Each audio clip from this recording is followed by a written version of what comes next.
여러분 안녕하십니까? 동양일보TV 뉴스브리핑 시작합니다.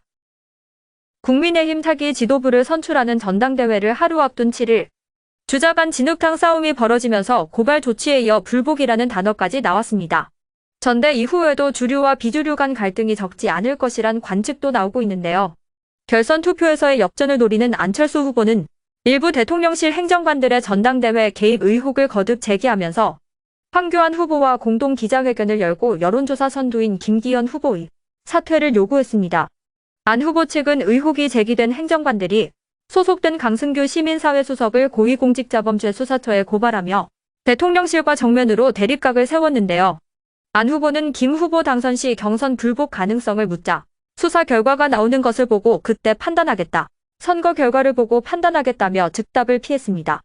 황 후보는 페이스북에 김 후보는 권력형 비리의 온상이며 대통령실 행정관을 자기 선거운동에 끌어들였다. 조속히 사퇴하라고 말하며 김 후보가 당대표에 당선되더라도 지도부를 향한 내부 투쟁을 이어가겠다는 뜻으로 해석되는 글을 올렸습니다.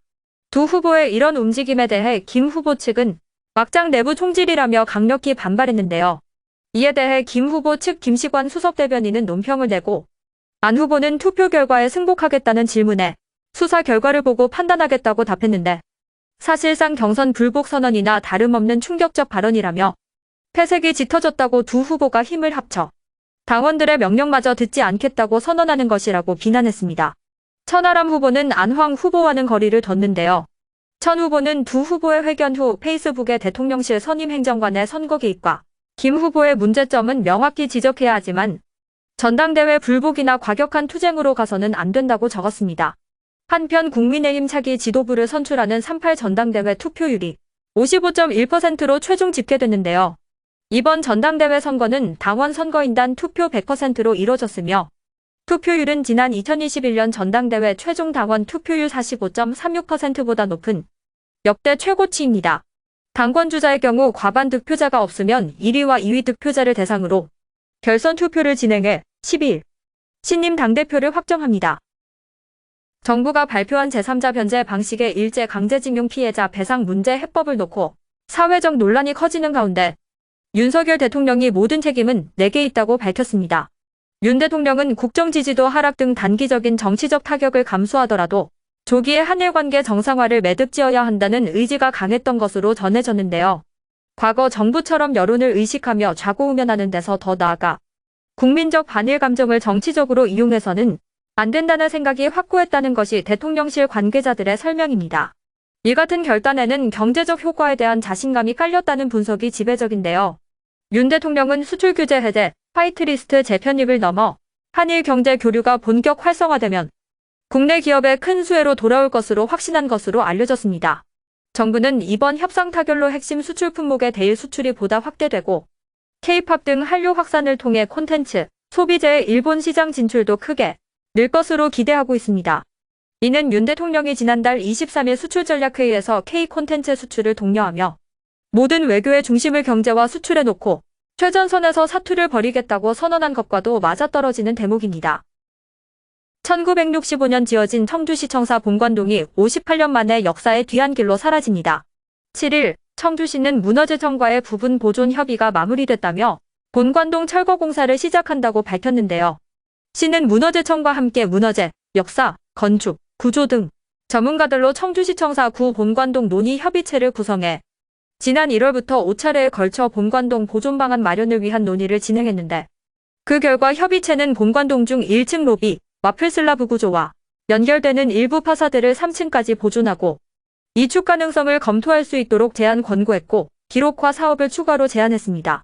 시는 협의체 제안에 따라 난간, 와플 슬라브 구조 등 구조체 요소를 이전 보존한 후 추후 설계 공모 시 신청사와의 조화를 고려해 구체적 보존 방법 등에 대해 제안하도록 할 예정입니다. 본격 철거를 시작하려 하자 시민단체는 현장에 들어와 막아섰는데요. 충북시민사회단체연대회의는 본관의 철거 입장을 철회하고 보존에 나서라며 시에 요구했고 문화재청은 보존 입장을 견지하면서도 정치적 판단에 휘둘려 뒷심을 잃어버렸다며 문화재청도 비난했는데요. 이에 대해 시 관계자는 소모적 논쟁을 멈추고 86만 청주시민의 수건사업인 청주시청사 건립사업이 원활히 추진될 수 있도록 시민 여러분들의 적극적 협조를 부탁드린다고 말했습니다.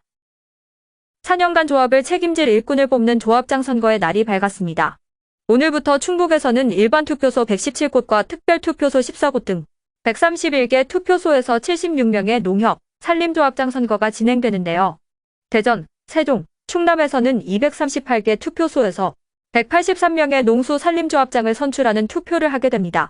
투표 시간은 오전 7시부터 오후 5시까지며 선거인은 주민등록증, 여권, 운전면허증 그 밖의 공공기관이 발행하고 사진이 첨부된 신분증을 지참해 투표소에 가야 합니다. 어느 후보자에 기표한 것인지 알 수 없는 경우나 두 후보자 이상의 란에 기표한 경우 무효가 돼 유의해야 하는데요.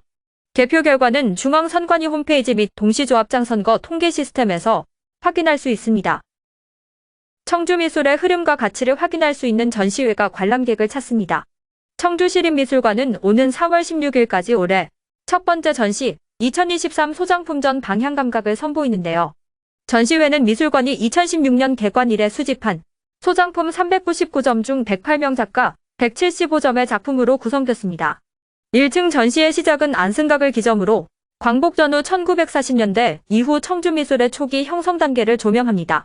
2층 전시실에서는 1970년대 지역미술대학이 생긴 이후부터 1980년에서 1990년대 다양한 현대미술 장르로 발전한 청주 지역 중견 작가들의 대표 작품들을 감상할 수 있습니다.